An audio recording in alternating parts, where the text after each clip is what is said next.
అవిద్యానామంతస్తిమిరమిహిరద్వీపనగరీ జడానాం చైతన్యస్తబకమకరందశ్రుతిఝరీ దరిద్రాణం చింతామణిగుణనికా జన్మజలధౌ నిమగ్నానాం దంష్ట్రామురరిపువరాహస్య భవతి శుక్లాంబరధరం విష్ణుం శశివర్ణం చతుర్భుజం ప్రసన్నవదనం ధ్యాయేత్ సర్వవిఘ్నోపశాంతయే. వందే గురుపదద్వంద్వమవాङ्మానసగోచరం రక్తశుక్లప్రభామిశ్రమతర్క్యం త్రైపురం మహః. నారాయణం నమస్కృత్య నరం చైవ నరోత్తమం దేవీం సరస్వతీం వ్యాసం తతో జయముదీరయేత్. సచ్చిదానందరూపాయ విశ్వోత్పత్యాదిహేతవే తాపత్రయ వినాశాయ శ్రీకృష్ణాయ వయం నుమః. పూర్వకాలంలో కశ్యపుడు అని ఒక ప్రజాపతి ఉన్నాడు. సర్వప్రాణులను సమానంగా చూసే మహానుభావుడు ఆయన. అటువంటి వాళ్ళని రాగద్వేషాతీతులు అంటారు. ఈ భూలోకంలో రాగము ద్వేషము ఈ రెండూ లేని వాళ్ళు చాలా అరుదుగా ఉంటారట. కొంతమందిని చూడగానే వీరు నా వాళ్ళు, ఎప్పటికీ వీరిని నేను విడిచిపెట్టకూడదు, సంపాదించిన ధనమంతా వీరికే ఇవ్వాలి అనే కోరిక కలిగితే దానిని రాగము అన్నారు. ఇది లేకుండా ఎవరుంటారు చెప్పండి? మన ఇంట్లో ఉన్న ఉంగరాలు, బంగారాలు, గృహాలు, వస్త్రాలు ఏవైనా సరే మన పిల్లలకి వెళ్ళిపోవాలని అనిపిస్తుందిట. ఆఖరికి నా మెడలో మంగళసూత్రం కూడా చచ్చిపోయాక నా కూతురికే వెళ్ళాలనుకుంటుంది కానీ కోడలికి వెళ్ళాలనుకోలేదట తల్లి అని నేను అనలేదు. బాబు వ్యాసుడు చెప్పాడు బడి చెబుతాను, వాడు నా మీద పడద్దు. నేనేం చెప్పినా వ్యాసుడు చెప్పాను. వ్యాసుడు చెప్పినవి ఎప్పుడూ సత్యములే అనే విషయం మీకు నేను చెప్పక్కర్లా. ఇంకా ద్వేషం, వీడు నావాడు కాదు, వీడు పరుడు, వీడికి ఎట్టి పరిస్థితుల్లోనూ సంపదలు అందకూడదు, కీర్తి రాకూడదు అనే భావన ఎక్కువ మందిలో ఉంటుంది. మీరు చూడండి, ఒకరిని ప్రోత్సహిస్తే రెండోవాడికి మండిపోతుంది. అందులో ప్రొఫెషనల్ జెలసీ అని ఒకటి ఎక్కువగా ఉంటుంది. అదే వృత్తిలో ఉన్నవాడికి మరింత మండిపోతుంది అనమాట. అందుకే యాచకో యాచక శత్రు. యాచకుడు ఎదురుపడితే ఒకడికొకడు శత్రువులు అవుతారు వాళ్ళు. వీడు ముష్టాడే కదా, అందుకని వాడికి 10 ఎందుకు వేయాలి, నాకు 10 ఎందుకు వేయకూడదు అంటాడు. అక్కడి నుంచి కొట్టుకు చచ్చిపోతూ ఉంటారు. ఎందుకు వస్తుందో తెలియదు ఇది. ఇలాంటివి నేను చాలా విసిగిపోయి చూసి ఉన్నాను అనమాట. గురువుగారు ఎప్పుడన్నా 2 పళ్ళు ఎవరైనా ఇచ్చారనుకోండి, పళ్ళు ఎందుకు, ఏ హరిగారు ఇదిగో నాయనా నువ్వు పంచి చేతిలో పెట్టారు కట్టుకోమని. గురువుగారికి శిష్యుల మీద వ్యామోహం కనుక ఎదురుగుండా ఉన్న శిష్యుల్లో 2-3 ఉంటే ఒకరిని పిలిచి నాయన ఇదిగో ఈ పంచి తీసుకో అన్నారు. ఇంకా రెండో వాడికి వచ్చేస్తుందండి బాధ. వాడికి ఎందుకు పంచి ఇవ్వాలి, నాకెందుకు ఇవ్వకూడదు? ఆయన నాకు ఇచ్చింది ఒక పంచే, దీన్ని చించి పక్కవాడికి ఇవ్వలేను కదా, అవునా? కాబట్టి ఎదురుగుండా ఉన్నవాడికి వాడి యోగాన్ని బట్టి, వాడి అర్హతని బట్టి, భగవంతుడి సంకల్పాన్ని బట్టి ఇచ్చాం కానీ కావాలని ఇవ్వం. అవడ మీద పక్షపాతం ఎదుర్కొంటుంది. ఇవాళ వాడికి ఇచ్చాం, రేపు ఇంకోటికి ఇవ్వచ్చు. ఈలోపు వీళ్ళకి ఎక్కడ లేని గొడవ చేసేసుకున్నాను అనమాట. అందులో ఈ వాట్సాప్లో వచ్చాక, ఫోన్లో వచ్చాక కాలక్షేపం అవుతుంది కదా. అందుకని ఈ పురాణం అయిపోయాక, భోజనం అయ్యాక ఏం చేయాలో తెలియక పైకి వెళుతూ, చూసావా గురువుగారు ఫలానా వాడికి మాత్రమే పంచిచ్చారు, నాకు మాత్రం ఒక పంచిచ్చారు ముక్కు మీద అంటాడు. ఇంకా అక్కడి నుంచి ఇవి లేనిపోయిన తగాదాలు పెరిగిపోతాయి. నిజానికి ఇందులో ఏ విధమైన దోషము ఉండదు. ఇది ద్వేషం కాదు, ఆ వ్యక్తి మీద పక్షపాతం కూడా కాదు. ఒక్కొక్కసారి ఒక్కొక్క వ్యక్తి మీద వాత్సల్యం కలుగుతుంది పెద్దలకి. ఈ వాత్సల్యం వల్ల ఏదో తోచింది వాడికి ఇస్తారు. పైగా వాడికి కూడా యోగం ఉంది కాబట్టి అందుకున్నాడు. అది కూడా మనం గ్రహించాలి. ఇప్పుడు వాడికి ఇస్తే వీళ్ళకి ఏమొచ్చింది? ద్వేషం అనవసరంగాను.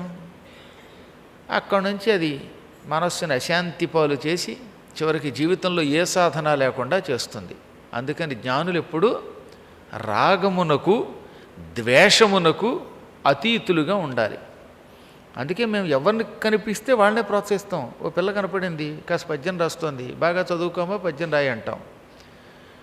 ఒక్కొక్కడు బండాడు ఉంటాడు, వాడి జీవితంలో ఒక పద్యం రాదు, వాడిని ప్రోత్సహిస్తే మాత్రం ఉపయోగం ఉంది. ఏనుగుని పట్టుకొచ్చి పీనుగులా ఎవరూ చేయలేరు, పీనుగుని పట్టుకొచ్చి ఏనుగులాగా చేయలేరు. దేని అర్హత ఏ జీవికి ఎటువంటి యోగ్యత ఉందో ఆ యోగ్యతని అనుసరించి పెద్దలు వారిని ఆ మార్గంలో ప్రవేశపెడతారు. దీనికి ఇతరులు ఈర్ష్య చెందడం అంత దౌర్భాగ్య స్థితి లేదట. కశ్యప ప్రజాపతి మహాత్ముడు. అతడు ఎంత గొప్పవాడంటే ఇతరులు ఆహారం తింటే తాను తిన్నట్టు సంతోషిస్తాడు. ఇతరులు మంచి వస్త్రం ధరిస్తే తానే ధరించిన ఆనందం పొందుతాడు. ఇతరులకు ఏదైనా వాహనాలు వస్తే ఆ వాహనం తనదే అన్నంత సంతోషం పొందుతాడు. ఇతరులకి బంగారపు ఉంగరాలో గొలుసులో వస్తే అవి తనవే అన్నట్టుగా సంతోషిస్తాడు. ఇటువంటి వాళ్ళని వసుధైక కుటుంబకులు అంటారన్నమాట. ఉదారచరితానాంతు వసుధైక కుటుంబకం. ఉదార చరిత్ర కలిగిన వాళ్ళకి, దాతృత్వం అనే లక్షణం కలిగిన వారికి ఈ ప్రపంచమంతా ఒక కుటుంబం. ప్రపంచం తన కుటుంబం కనుక ఒకడు నావాడు ఒకడు పరాయివాడు అనే భేదమే ఉండదు. అటువంటి స్థాయి కలిగిన మహాత్ముడికి దక్ష ప్రజాపతి తన కుమార్తెల్లో 13 పెళ్లి చేశాడు. అందులో అదితి కొంచెం సంస్కారవంతురాలు, అందువల్లే ఆవిడకి ఇంద్రుడు మొదలైన దేవతలు పుట్టారు. రెండో ఆవిడ దితి. ఈ దితికి హిరణ్యాక్షుడు హిరణ్యకశిపుడు జన్మించారు. ఈ హిరణ్యాక్షుణ్ణి వరాహ రూపంలో, హిరణ్యకశిపుణ్ణి నృసింహ రూపంలో పరమాత్ముడు శ్రీమన్నారాయణుడు సంహరించాడు. ఈ చచ్చిపోయిన హిరణ్యాక్షుడికి శంబరుడు, మదోత్కటుడు, వజ్రకవచుడు, వజ్రనాభుడు, కాలనాభుడు మొదలైన కొడుకులు ఉన్నారు. వీళ్ళందరి తర్వాత సింహిక అనే ఒక కూతురు కూడా పుట్టింది. ఈ సింహికని హిరణ్యాక్షుడు చచ్చిపోయాడు గనక అతని తల్లి దితి, అంటే హిరణ్యాక్షుడి తల్లి దితి తన మనవరాల్ని పిలిచి, మనవరాలు బఠానీలని ప్రేమగా దగ్గరికి తీసుకుని, నీకు ఈ ప్రపంచంలో బాగా ఇష్టుడెవరో చెప్పు, వాడికి ఇచ్చి పెళ్లి చేస్తాను, మీ నాన్న ఎలాగో దుర్మరణం పాలయ్యాడు కదా అంటే ఆవిడ బాగా ఆలోచించి విప్రచిత్తి అని ఒకడున్నాడు, వాడు ధనువంశం, వాడు దానవుడు అన్నమాట. దితి కొడుకులంతా దైత్యులు, ధనువు యొక్క సంతానం దానవులు. కాబట్టి దైత్యులు, దానవులు, రాక్షసులు అందరూ వేరు, అసురులు వాళ్ళ తల్లిదండ్రులు వేరు. వ్యవహారంలో అందరినీ ఏమంటాం అనమాట, వీడు అసురుడు, వీడు రాక్షసుడు అని తిట్టేస్తాం. కానీ అసురులంతా అసురహ అనే ఒక వ్యక్తి కొడుకులు, వాళ్ళంతా ఆసురులు అనమాట. దితి కొడుకులు దైత్యులు, ధనువు కొడుకులు దానవులు.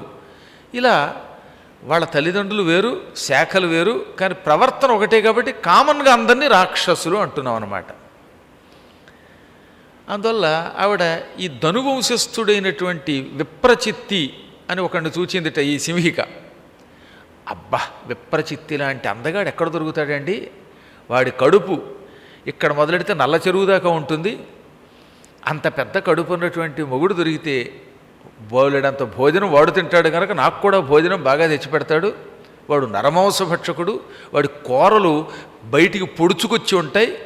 రక్తం అంటినప్పుడు కూరలు ఎర్రగా ఉంటాయి, తోముకున్నప్పుడు తెల్లగా ఉంటాయి, తోముకున్నప్పుడు గారబట్టి పచ్చగా ఉంటాయి. అటువంటి దంతాలు ఉన్నటువంటి వాడు నాకు భర్తగా దొరికితే చాలా బాగుంటుంది అని వాడి గురించి బాగా వర్ణించి విప్రచిత్తి నా భర్త అన్నది. వాడిని చూస్తే హడిలిపోయేవారట ఎవరైనా. దేవతలు కూడా, మహాపరాక్రమవంతుడైన ఇంద్రుణ్ణి కూడా ఉడికించిన వాడి విప్రచిత్తి, ఇంద్రుణ్ణి కూడా భయపెట్టిన విప్రచిత్తి ఈవిడికి నచ్చాట. ఇదే కాలప్రభావం అంటే. అందుకని ఏమన్నారు ఇక్కడ బ్రహ్మాండ పురాణంలో, ఎప్పుడు ఏ స్త్రీకి ఎవడు నచ్చుతాడో తెలియదుట. ఆ కాసేపు వాడు మన్మధుడిలా కనపడతాట. 2 రోజులు పోయిన తర్వాత మన్మధుడు ఏమవుతాడో తర్వాత విషయం, కానీ టెంపరీగా అలా కనపడతాట. వాడి కోసం ఏదైనా చేస్తారట. సాధారణంగా పరమసుందరుడు సంపద కలిగిన వాడిని వరించడం గొప్ప కాదు. ఏమీ లేనివాడు కూడా కళ్ళకి పొరలు కమ్మినప్పుడు అందగాడుగా కనపడతాడు. ముఖ్యంగా కలియుగంలో అలా కనపడతాటండి. లేకపోతే ఇంట్లో తండ్రికి తల్లికి చెప్పకుండా ఒక నీచుడిని పెళ్లి చేసుకోవడం ఏంటి? దౌర్భాగ్యుడు, అక్షరం ముక్క రానివాడు, బ్రతకడం తెలియనివాడు, అటువంటి వాడిని ఇంట్లో చెప్పకుండా వెళ్ళిపోయి లేచిపోయి పెళ్లి చేసుకొచ్చేస్తున్నారంటే వాళ్ళు చాలా బాధాకరంగా ఉంటుంది అది. ఈ తల్లిదండ్రులేమో వీళ్ళ మీద ఎన్నో రకాలైన ఆంక్షలు విధించుకొని, వీళ్ళ మీద కోరికలు పెంచుకొని, వీళ్ళని ఏదో గొప్పవాడి చేతిలో పెట్టాలి, మంచి పెళ్లి చేయాలి, మొత్తం గుంటూరంతా కళ్యాణ మండపంగా మార్చేయాలి అనుకుంటారు వీళ్ళు.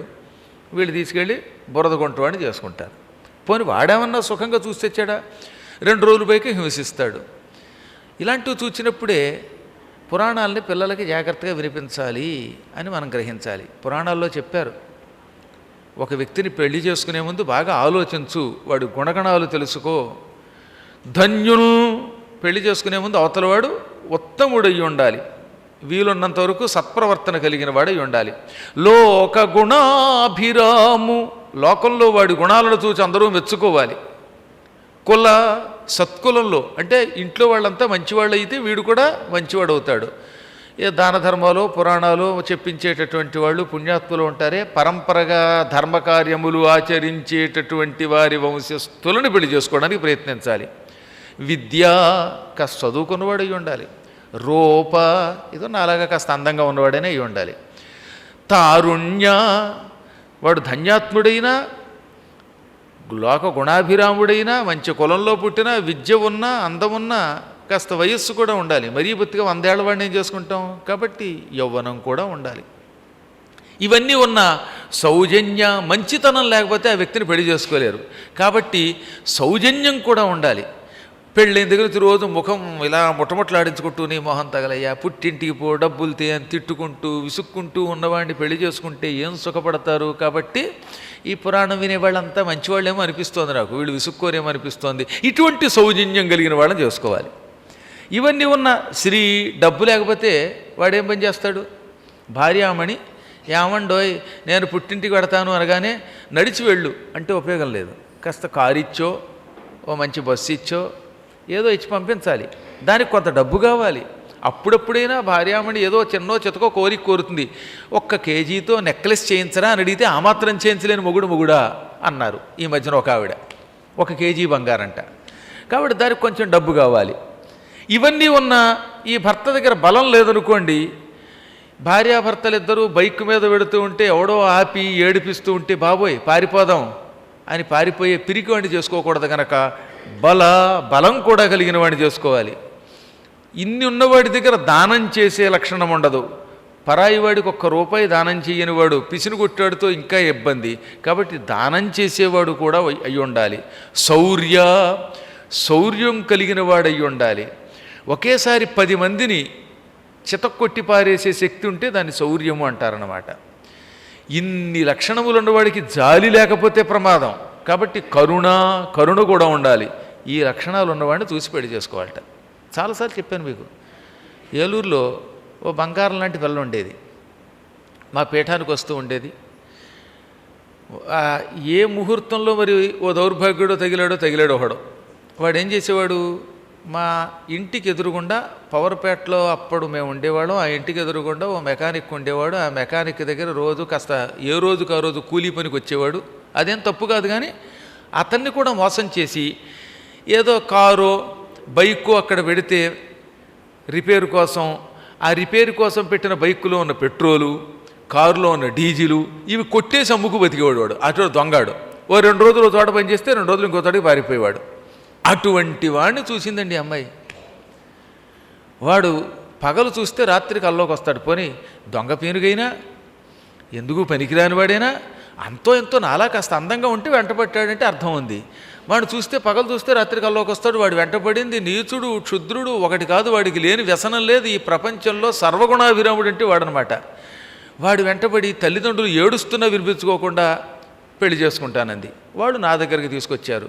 ఈ దుర్మార్గుడిని పెళ్లి చేసుకుంటే సర్వనాశనం అయిపోతా వద్దని చెప్పా. గురువుగారు ఏం చెబితే అది చేస్తూ ఉంటారు కొంతమంది. వాళ్ళ మాటలు నమ్మకూడదు. గురువుగారు ఏం చెబితే చేస్తామంటారు, వాళ్ళు ఏం చేయాలో అదే చేస్తారు. వాదోపవాదాలు కూడా చేస్తారండి గురువులతో. గురువుతో వాదోపవాదాలు చేయటం ఎంత మహాపాపం, ఆ పాపానికి ప్రాయశ్చిత్తం ఉంటుందా? అటువంటిది మీరు ఏం చెబితే చేస్తాను, మీరు ఎవరిని చెబితే వాడినే పెళ్లి చేసుకుంటానన్నటువంటి ఆవిడ ఇక్కడికి వచ్చేసరికి ఎవడి మాట వినిపించుకోకుండా ఈ దౌర్భాగ్యుడితో ఒక రాత్రి వాళ్ళు వెళ్ళిపోయింది. ఏలూరు నుంచి గుంటూరులో మకాం పెట్టారు వాళ్ళు. నెల్లాళ్ల తర్వాత ఒక కన్ను పోయి సర్వనాశనమై ఇంటికి వచ్చింది. ఈ దరిద్రుడు కొడుకును కూడా అంటగట్టాడు. పైగా వాడు ఒక దరిద్రపు రోగం అంటగట్టాట. ఆ రోగం వల్ల ఏ రోజుకు ఆ రోజు తీసుకుని చచ్చిపోతూ ప్రస్తుతం రాజమండ్రిలో తల్లిదండ్రులను ఏడిపిస్తూ బతుకుతుంది. ఏమి లాభం చెప్పండి దీనివల్ల? పోని వాడి వల్ల ఏమైనా సుఖపడిందా? వాడు కొట్టాడు, చంపబోయాడు, చివరికి జైలు పాలయ్యాడు. ఇప్పుడేమో డబ్బులు లేవు చేతిలో. ఒక అనారోగ్యపు కొడుకు, ఈ అమ్మాయికి అనారోగ్యం. తల్లిదండ్రులు రోజు కన్నీళ్లు పెట్టుకుంటూ ఏడుస్తూ ఆ అమ్మాయిని బతికించలేక రక్షించలేక దాంతో కలిసి ఉన్న ఊళ్ళో ఉండలేక రాజమండ్రి పోయారు. పాపం ఉసూరు అనిపిస్తుంది అనమాట అలాంటి పిల్లలను చూస్తే. అందువల్ల కొంచెం పిచ్చి పని చేసే ముందు ఆలోచించాలి అని శాస్త్రం. అయినా దైవబలం లేకపోవటం వల్లే ఈ ఆలోచన రావడంలా. అన్నిటికీ భగవంతుని కరుణ ఉండాలి. భగవత్ కృప ఉంటే ఒక భయంకరమైన ఆపదలో పడేవాడు ఆపద నుంచి క్షణకాలంలో బయటకు వస్తాడు. అందువల్ల అన్నిటికంటే గొప్పదేమిటి? భగవత్ కృప. అది రావాలంటే నిరంతరం నామ సంకీర్తనం చేయవలసింది. రోజు ఏ పని చేసినా, అన్నం తింటున్నా, తిరుగుతున్నా, పడుకున్నా, నిద్రపోతున్నా మన ఇష్టదేవతని తలుచుకోవాలి. అన్నిటికీ మించి గురుస్మరణ చెయ్యాలి. మన ఉపన్యాసానికి ముందు శ్రీ గురోపాహిమామని ఎందుకు పెడుతున్నారు అనుకుంటున్నారు? గురుదేవుణ్ణి భక్తితో తలుచుకున్నవాడు మాత్రమే భగవన్నామం చేయగలుగుతాడు. అప్పుడు వాడే అధర్మ మార్గంలో వెళ్ళాడు. ఎందుకంటే గురువులకి ధర్మము ధర్మ సూక్ష్మము తెలుస్తుంది. ధర్మ సూక్ష్మ మార్గంలో నడుపుతారు. దానివల్ల భయంకరమైన కష్టములు మన మీదకు వచ్చినా ఆ కష్టాలలో నలిగి నశించిపోకుండా చిన్న ఆపదతో బయటపడిపోతాం. ప్రాణం పోయేంత కష్టం వచ్చినప్పుడు ఏ కాలికో గోరుపోవడంతో ఆ కష్టం నుంచి బయటపడతాం. అంత దుస్థితి నుంచి కాపాడే అవ్యాజ కరుణామూర్తి కనుక గురోరంజన్న విద్యతే అన్నారు. గురువు మించి గురువునకు సాటి వచ్చే దైవం ఈ ప్రపంచంలో మరొకడు లేడు. ఈ గురువు భగవన్నామం ఇస్తాడు, భగవత్ కథ ఇస్తాడు, సరైన మార్గంలో పెడతాడు. దానివల్ల తీవ్రమైన ఆపదలు పొందకుండా జీవులు ఉంటారు. అయినా వాళ్ళ కర్మ సరిగ్గా లేనప్పుడు గురువు చెప్పినా వెండు, ఇంకోటి చెప్పినా వెండు, నశించిపోతాట. అందుకని రోజు లేవగానే ఈ పూట నా మనస్సు గురుపాదముల నుండి దూరము కాకుండా కాపాడు, ఈ పూట నా మనస్సు భగవత్ కథలు వినడంలో లగ్నమయ్యేలా చెయ్యి, భగవన్నామస్మరణము చేసేలా నా మనస్సుని నడుపు అని పూర్వం నమస్కరించుకునేవారు భగవంతునికి. అది చేస్తే ఇటువంటి తీవ్రమైన ఆపదలు రావు. చూశారు, ఈ సింహిక దౌర్భాగ్యుని విప్రచిత్తిని వరించింది. అప్పుడు దితి కూడా ఎందుకో తెలియదు కానీ రాక్షసులన్నా దైత్యులన్నా బాగా ఇష్టం ఆవిడికి. సరే నువ్వు కోరుకున్నావుగా, వాణ్ణే ఇచ్చి నీకు పెళ్లి చేస్తానన్నది. ఈ విప్రచిత్తి బలిచక్రవర్తి దగ్గర ఉద్యోగం చేసేవాడు. బలిచక్రవర్తి ప్రహ్లాదునికి మనుమడు. హిరణ్యకశిపుడికి 4 కొడుకులు: ప్రహ్లాదుడు, సంహ్రాదుడు, ఆహ్లాదుడు, అనుహ్లాదుడు. ఈ 4లో పెద్దవాడు ప్రహ్లాదుడు. ప్రహ్లాదుడు అంతటి గొప్పవాడు, భాగవతోత్తముడు మరొకడు లేడు. పరమ భాగవతోత్తముడు ప్రహ్లాదుడు. ఆయనకి మళ్ళీ 4 కొడుకులు. ఆ 4లో పెద్దవాడి పేరు విరోచనుడు. రోచనము అంటే కాంతి, విశేషమైన కాంతితో ఉండేవాడు గనుక ప్రహ్లాద కుమారుణ్ణి విరోచనుడు అనేవారు. అసలు ప్రహ్లాదుడి పెద్ద కొడుకుని చూస్తే ఇంకా బంగారాన్ని చూడక్కర్లేదట, జిగేలుమని వెలిగిపోయేవాట. ఎందుకో తెలియదు కానీ దితి కొడుకుల్లో ఈ హిరణ్యాక్ష హిరణ్యకశిపులు ఇద్దరికీ కూడా బంగారం ఏదో రకంగా అంటింది. హిరణ్యాక్షుడు ఉన్నాడు, అక్షి అంటే కన్ను, అక్షం అంటే కన్ను అనమాట. బంగారంలో ఉండేవాడు వాడు కళ్ళు, అందుకని హిరణ్యము వంటి అక్షములు కలిగిన వాడు గనక హిరణ్యాక్షుడు అన్నారు. హిరణ్యకశిపుడు వాడి శరీరమే బంగారంలో ఉండేది. అందుకే ప్రహ్లాదుడు కూడా బంగారపు రంగులో పుట్టాడు. ప్రహ్లాదుడి పెద్ద కొడుకు విరోచనుడు ఇంకా అందంగా బంగారపు రంగులో ఉండేవాడు. ఇతనికి విరోచనుడికి అనేక వరాలు ఉన్నాయి. ఓసారి విరోచనుడు బ్రహ్మదేవుడి గురించి కఠోర తపస్సు చేశాడు. బ్రహ్మమెచ్చుకొని నీకేం కావాలో కోరుకోమంటే, నాకు స్వచ్ఛంద మరణం ప్రసాదించు అన్నాడు. స్వచ్ఛంద మరణం దేహి, నేను కోరుకున్నప్పుడే చచ్చిపోయే వరం ప్రసాదించు అనగా బ్రహ్మదేవుడు తథాస్తు అన్నాడు. ఇలాంటి వరములు అంత తేలికగా బ్రహ్మ ఎవరికి ఇవ్వడు. కానీ ఈ ప్రహ్లాదుడి కొడుకు మీద, ఆ ప్రహ్లాదుని కొడుకు విరోచనుడు చేసినటువంటి తపస్సు మీద, ఈ రెండింటి మీద కూడా బ్రహ్మకి గౌరవం కలిగి వరం ఇచ్చాట. ఒకసారి ఆలోచించండి, భగవంతుడు మీలో ఎవరికైనా స్వచ్ఛంద మరణం ఇస్తే జీవితంలో చచ్చిపోవాలని ఒక్కడు కోరుకుంటాడా? అందులో ఈ కరోనా కాలంలో అందరికీ ఆ వరం ఇచ్చారా? ఎవడికాడు ముక్కు గుడ్డ లేకుండా హాయిగా తిరిగేస్తాడు. ఎందుకంటే వాడు ఎలాగూ చావడు గనక. కోరుకుంటేనే చావు వస్తుంది, ఎవడు చావాలని కోరుకోడు. అప్పుడు లోకానికి చచ్చే చావు అవుతుంది. అందుకనే భగవంతుడు ఇలాంటి వరం ఎవరికి పడితే వాళ్ళకి ఇవ్వడు. కానీ అతనికి ఇచ్చాట. ఈ విరోచనుడు ప్రపంచమంతా జయించాడు, ఇంద్రాది దేవతల్ని జయించాడు. ఇతడు పరమ బ్రాహ్మణ భక్తి కలిగినవాడు. విప్రుడు కనపడితే చాలు సాష్టాంగ నమస్కారం చేసి ఏదైనా ఇచ్చేసేవాట. వస్త్రాలు, ధనం, ఆయుధాలు, గుర్రాలు, ఏనుగులు, పల్లకీలు, ఆఖరికి తన ఇల్లు కూడా ఇచ్చేసేవాడు అనమాట. అంతటి విప్రభక్తి కలిగినవాడు. దానివల్ల అంతకంతకీ అతనికి ధర్మబలం పెరిగిపోయింది. దేవతలకి భయం కలిగింది. ఎందుకంటే దేవతల మీదకి మొట్టమొదటి దండయాత్రకి రాక్షసులే పెడతారు. రాక్షసులు ఒక్కసారి పరిపాలనకి రాగానే ముందు దేవతల్ని జయించేస్తారు. ఇంద్రుడిని కూడా విరోచనుడు జయించాడు. జయించినా మళ్ళీ ఇంద్రుడికి అతని సామ్రాజ్యం ఇచ్చాడు. కానీ స్వర్గరాజ్యం పాలించేటప్పుడు ఏ చట్టం చేసినా నన్ను సంప్రదించకుండా చెయ్యొద్దు, నేను నీకు కేంద్రం, నువ్వు రాష్ట్రం అన్నాడు ఆయన. కేంద్రం చెప్పినట్టు రాష్ట్రం నడుచుకోకపోతే కొంపలు కొల్లేరైపోతాయి. ఇప్పటికే సగం రాష్ట్రాలు కంపు చేసి పారేస్తాయి. అదే ఉత్తరప్రదేశ్ చూడండి, ఆ మధ్యప్రదేశ్ చూడండి, రాజస్థాన్ చూడండి, బీహార్ చూడండి. అక్కడ హిందువులకి వ్యతిరేకంగా మాట్లాడితే చీల్చి చెండాడతారు, చర్మం ఒలిచేస్తారు. నువ్వా నేనా అని వాళ్ళతో సమానంగా యుద్ధం చేసి హైందవ ధర్మం నిలబెడుతున్నారు. ఇక్కడ హిందువులు ఇంకొక మతస్థులు కొట్టుకుంటే హిందువుల మీద కేసెట్టి జైల్లో పెడతారు. దాంతో హిందువులు ఆ పోరాటంలో పాల్గొనడానికి భయపడిపోవాలన్నమాట. అసలు నేను హిందువుని చెప్పుకోనే ధైర్యం ఎంతమందికి ఉంది మీలో? ఉండటల్లా. దీనికి గల కారణం మన అసమర్థత. మనం పనికిమాలిన వాళ్ళని నెత్తి మీద పెట్టుకోవటమే. అందువల్ల పనికిమాలిన వాడు ప్రభువుగా ఉండకూడదండి. మన ధర్మమును రక్షించేవాడిని ప్రభువుని చెయ్యాలి. మేము కూడా ఇప్పుడు మాట్లాడకుండా నోరు మూసుకు కూర్చుంటే ఇంకా కొంతకాలానికి మాట్లాడేవాడు ఉండడం. అందుకని ఈ మధ్యన ఉపన్యాసకులంతా బయటకు వచ్చి చెప్పవలసిన దుస్థితి కలిగించారన్నమాట. ముక్కు మూసుకు తపస్సు చేసేవాళ్ళు కూడా తమ ధర్మం గురించి చెప్పే దుస్థితి ఇవాల్టి పాలకులు కలిగించారు. తెలుగు రాష్ట్రాలు అంత పాడైపోతున్నాయి. నాకు చాలా జాలి కూడా వస్తుంది మన తెలుగు వాళ్ళని చూస్తే. సరే, భగవంతుడు కాపాడతాడు. కృష్ణం వందే జగద్గురం, వాడి మీద భారం పెట్టాం. మేము చేయవలసిన పని మేము చేయగలుగుతున్నాం, అంతకుమించి ఏం చేయగలుగుతాం? భగవంతుడు ఎప్పుడోకప్పుడు రక్షిస్తాడు. ఆయన సమయం చూసుకుని తన ధర్మాన్ని తాను రక్షించుకుంటాడు. రక్షించుకోలేకపోతే మనకు వచ్చే నష్టం లేదు. ఎందుకని తన ధర్మాన్ని ఆయనే రక్షించుకున్నప్పుడు మనం మాత్రం ఏం చేస్తాం? రోజు నేను వచ్చి రక్షించండో అని చెప్పి నేను ఎంతవరకు ఏడవగలుగుతాను? మాకు కూడా ఒక స్థాయి దాటాక ఓపిక పోతుంది. ఇక ఓపిక పోయి మేము కూడా ముక్కు నోరు మూసు కూర్చుని వెళ్ళిపోతాం. మా దారిని మేము శరీరం విడిచిపెట్టాడతాం.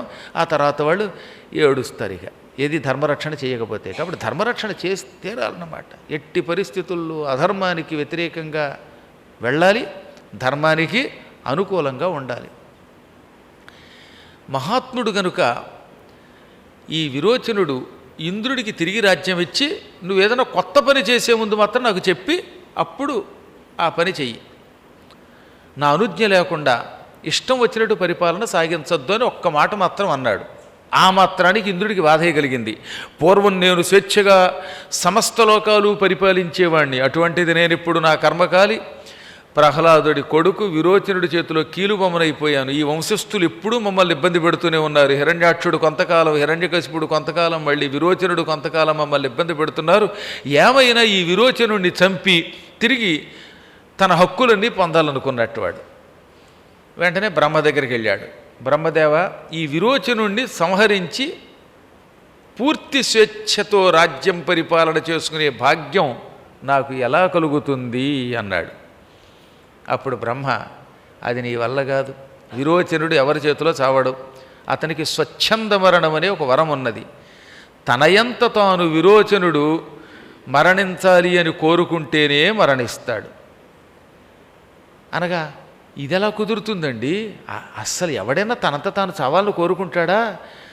ఆ దుర్మార్గుడికి ఆ వరం ఎందుకు ఇచ్చామంటే వాడు దుర్మార్గుడు కాదురా నాయన, వాడు పరమ పూజ్యుడు, వాడితో పులిస్తే అంతో ఎంతో దుర్మార్గత్వం నీలో ఉంది, అందుకే నీకు ఆ వరం ఇవ్వకుండా ఆయనకి ఇచ్చాను, ఆయన చాలా గొప్పవాడు అని. బ్రహ్మగారు చాలా తెలివైనవాడు కదా, అందుకని వాడికి ఆ వరం ఇవ్వడానికి వెనక వాడి శక్తి భక్తి కూడా ఉన్నాయి.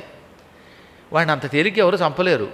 కాకపోతే వాడికి ఉన్న బలహీనతోటి, అదేమిటి ఆ బలహీనత? బ్రాహ్మణ భక్తి. బ్రాహ్మడు వచ్చి అడిగితే ప్రాణమైనా ఇచ్చేస్తాడు అని క్లూ ఇచ్చేశాడు. ఓహో, ఈ విషయం ముందే చెప్పావు కాదనుకున్నాడు ఇంద్రుడు. బ్రహ్మగారు చెప్పకుండా చెప్పాడనమాట. వాడిని ఎవరూ చంపలేరు, తనంత తాను వాడు చావడు, కానీ వాడి వీక్నెస్ బ్రాహ్మణ భక్తి. బ్రాహ్మడు అడిగితే ప్రాణమైనా ఇస్తాడు అనగానే, బ్రహ్మదేవ ఇప్పుడు కదా మాకు నచ్చావు అని మనస్సులో అనుకుని టక్కునక్కడి నుంచి ఇంద్రుడు భూలోకానికి వచ్చేశాడు. విరోచనుడు నర్మదా నదీ తీరంలో ఓ పెద్ద రాజ్యాన్ని పరిపాలన చేస్తున్నాడు. అప్పుడు వెంటనే ఈయన ఇంద్రుడు ఒక బ్రాహ్మణ వేషం ధరించాడు. అది కూడా ఎటువంటి విప్రుట్ట, మహాభయంతో రోగంతో చావడానికి సిద్ధంగా ఉన్న ముసలాడు వేషం వేసుకున్నాడు అనమాట. ఇక మరీ ఓవర్ రిటైర్డ్. కొంతమంది సర్వీస్ కంటే పెన్షన్ ఎక్కువ తీసుకుంటారు. ఉద్యోగం 25 ఏళ్ళును, రిటైర్మెంట్ అయ్యాక పెన్షన్ 50 ఏళ్ళు తీసుకున్న వాళ్ళు ఉన్నారు.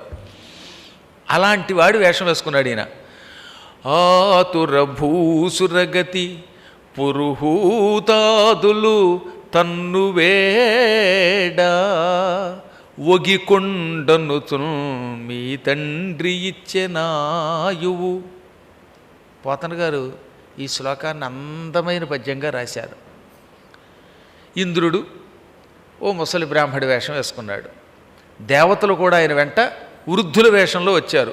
ఈ వృద్ధులందరూ చేతిలో కర్ర పుచ్చుకుని ఆయాసపడిపోతూ నాలిక బయటికి పెట్టి అమ్మోయ్ బాబోయ్ చచ్చిపోతున్నాం అన్నట్టుగా ఉన్నారు.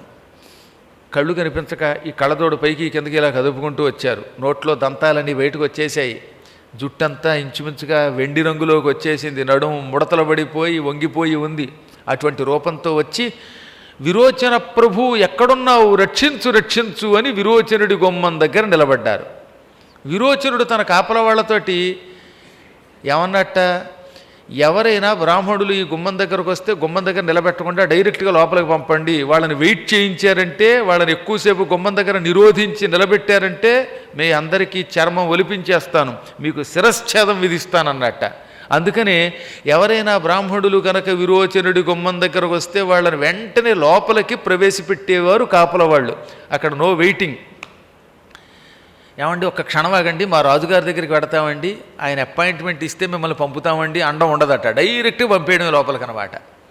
అంతటి గొప్పవాడు విరోచనుడు. అందువల్లే కాపల వాళ్ళు ఈ ముసలి వాళ్ళని, మా రాజుగారు లోపల ఉన్నారండి, విప్రులు ఎవరు వచ్చినా తక్షణం లోపలికి ప్రవేశపెట్టమని మా రాజాజ్ఞ, రండి అని వినయంగా వాళ్ళ చేతులు పుచ్చుకొని ఈ వణుకుతున్న వాళ్ళని లోపలికి తీసుకొచ్చారు. వాళ్ళు సింహాసనం మీద కూర్చుని ఉన్నటువంటి విరోచనుడిని చూచారు. పూర్వం మహారాజుల ఇళ్లల్లో సింహాసనాలే ఉండేవి, అన్నీ పెద్ద పెద్ద మంచి బంగారపు కుర్చీలు అనమాట. ఆ కుర్చీలో కూర్చున్న వాళ్ళని చూశారు దేవతలు. కుర్చీలో కూర్చున్నటువంటి విరోచనుడు ఈ విప్రుల్ని ముసలివాళ్ళని చూడగానే టక్కుని లేచిపోయి, అయ్యయ్యో పెద్దలంతా ఒకేసారి మా ఇంటికి వచ్చారు, అందులో ఈ మీ అందరికీ నాయకుడు మరింత వంగిపోయి ఉన్నాడు, మీరు వస్తే నేను కూర్చుని ఉంటానా అని లేచి వచ్చి వాళ్ళ కాళ్ళకి నమస్కరించి, మహాత్ములారా మీకేం కావాలో అడగండి, ఇదిగో ఇది శరీరం, ఇది ఆయువు, ఇది ధనం, ఇది గృహం, ఇది నా రాజ్యం, మీరు అడిగితే ఏదైనా ఇస్తాననగానే ఏమన్నావు, శరీరము ప్రాణము ఇస్తానన్నావా, మాకు అదే కావాలి, నీ ప్రాణం మాకు ఇచ్చే, నువ్వు చచ్చిపో అన్నారు వాళ్ళు. ఇస్తానని అడిగైనా ఇచ్చేశాను అని అప్పుడు దివ్య దృష్టితో విషయం గ్రహించి, ఇంద్ర నా ప్రాణం తీయటానికి ఇలా మారువేషం వేసుకుని రావాలా, ఏమయ్యా నువ్వు బతుకుంటే మాకు ముప్పు, చచ్చిపోని ఎప్పుడూ అడిగితే ఎప్పుడూ చచ్చేవాడిని, ఎందుకంటే నాకు దేవతలన్న భక్తే, కేవలం పరాక్రమవంతుడి కనుక దేవతల్ని జయించాను, నాకు శరీర వ్యామోహం లేదు, ధన వ్యామోహం లేదు, అందువల్ల మీకోసం శరీరం విడిచిపెట్టేస్తున్నాను అని టక్కన నేల మీద పడుకుని అడుగున 4 దర్భలు వేయించుకుని ప్రాణాయామం చేసి ఈ సహస్రార కమలం పగలగొట్టుకుని ప్రాణం విడిచిపెట్టేశాడు ఆయన. యోగాభ్యాసంతో పూర్వం ప్రాణం విడిచిపెట్టేవారు యోగులు. అప్పుడు ఏమవుతుందన్నమాట, అరికాలి దగ్గర నుంచి ప్రాణవాయువు కొంచెం కొంచెం పైకి లేచిపోయి చివరికి శిరస్సు పైభాగానికి వస్తుంది. తలపైన బ్రహ్మరంధ్రం అని ఒక చిన్న చిల్లు ఉంటుంది. అది కడుపులో ఉన్నప్పుడు పిల్లలకి బాగా ఎక్కువగా కనపడుతుంది. బయటకు వచ్చాక ఇది మాడంతా మూసుకుపోతుందన్నమాట. ఈ బ్రహ్మరంధ్రం పగలగొట్టుకుని ప్రాణవాయువు బయటకు వచ్చేస్తే వాడు యోగి. అందుకే మహాత్ములైన యోగులు మరణించినప్పుడు వారి శిరస్సు పైభాగంలో చూడండి, అక్కడ చిన్న చిట్లింత కనపడుతుంది, కొంచెం పొగులు కనపడుతుంది. ఆ పొగుల్లోంచి అప్పుడప్పుడు కొందరికి ఒక రక్తపు బిందువు కూడా వస్తుంది, కొందరికి రాదు. అక్కడి నుంచి ప్రాణవాయువు బయటికి వెళ్ళిపోయిందనమాట. ప్రాణవాయువులు బ్రహ్మరంధ్రము నుండి సహస్రార కమలము నుండి విడిచిపెడితే వారికి ఇక పునర్జన్మ ఉండదు. వారు గ్యారంటీగా వైకుంఠానికి వెడతారు, లేదా మహాయోగులై ఊర్ధ్వలోకాల్లో తిరిగి ఎప్పుడన్నా అవసరం వస్తే ప్రాణులను భూలోకవాసువులను రక్షించవలసి వస్తే మళ్ళీ భూలోకానికి వస్తారు. లేకపోతే వాళ్ళు రావాల్సిన అవసరం వారికి ఉండదన్నమాట. అంతటి గొప్ప యోగులు వాళ్ళు. మానవుల ప్రాణములు ఏ స్థానము నుంచి పోతే వాడు ఎటువంటి దుస్థితి పొందుతాడో పురాణంలో చెప్పారు.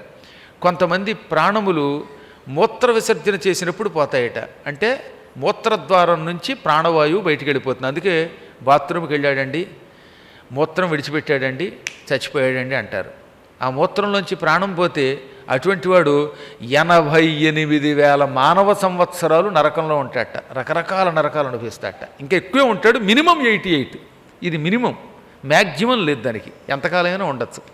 అందుకని మూత్రరంధ్రం నుంచి విడిచిపెట్టడం అధోగతి. ఇవన్నీ అధోద్వారాలు. కొంతమంది మోషన్స్ అయితే చచ్చిపోతారు, మలద్వారం నుంచి ప్రాణం పోతుందన్నమాట. వాడికి టపాటపా 4 విరోచనాలు అవుతాయి. ఇందాక చెప్పిన ఆయన విరోచనుడు, ఇవి విరేచనాలు. ఈ రెండింటి తేడా కనిపెట్టాడు సుమా. వీడు ప్రాణం విడిచిపెట్టేస్తాడు. ఈ మలద్వారం గుండా ప్రాణం పోయిందనుకోండి, వాడు 90,000 సంవత్సరాలకి తక్కువ కాకుండా కనీసం నరకంలో ఉంటాడు. ఆ తర్వాత ఏవో దౌర్భాగ్యపు జన్మలు ఎత్తుతాడు. లేదా నరకానికి వెళ్ళకపోతే మాత్రం అత్యంత నీచమైన నికృష్టమైన జన్మలు పొందుతాడట. పిశాచపు జన్మలో కుంటివాడిగానో గుడ్డివాడిగానో నడ్డివాడిగానో వెడతాడట. ఎక్కువగా గురువులతో వాదోపాదాలు చేసేవాళ్ళు, గురువులను ధిక్కరించేవాళ్ళు, గురువు చెప్పిన పనులు చేయని వాళ్ళంతా ఈ మలద్వారం గుండా ప్రాణం విడిచిపెట్టి అటువంటి నరకానికి పోతారు.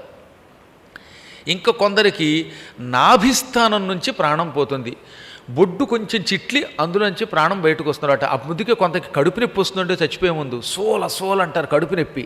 ఆ కడుపు నొప్పి వచ్చిన వాడి ప్రాణం బొడ్డు రంధ్రంలో ఉన్న సూక్ష్మమైన రంధ్రం గుండా బయటికి పోతుంది. ఇటువంటి వాళ్ళు కూడా కొంతకాలం నరకానికి పోతారు. వీళ్ళు కూడా పశువులుగానో పక్షులుగానో జన్మిస్తారు, లేదా కటిక దారిద్ర్యం అనుభవిస్తారు.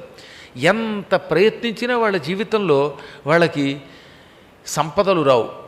చిన్న వయస్సులో పెళ్ళయి భర్తను కోల్పోవడం, లేదా చిన్న వయస్సులో భార్యను కోల్పోవడం, యావజ్జీవితం మహాబాధపడ్డం అంతా ఈ కారణం ఏమిటంటే పూర్వజన్మలో ఈ బొడ్డులోంచి ప్రాణం పోయిన వాళ్ళు అన్నమాట వాళ్ళు. అందుకే అటువంటి వాళ్ళకి బాల్య వైధవ్యమో లేక బాల్య విధురత్వమో వస్తాయి.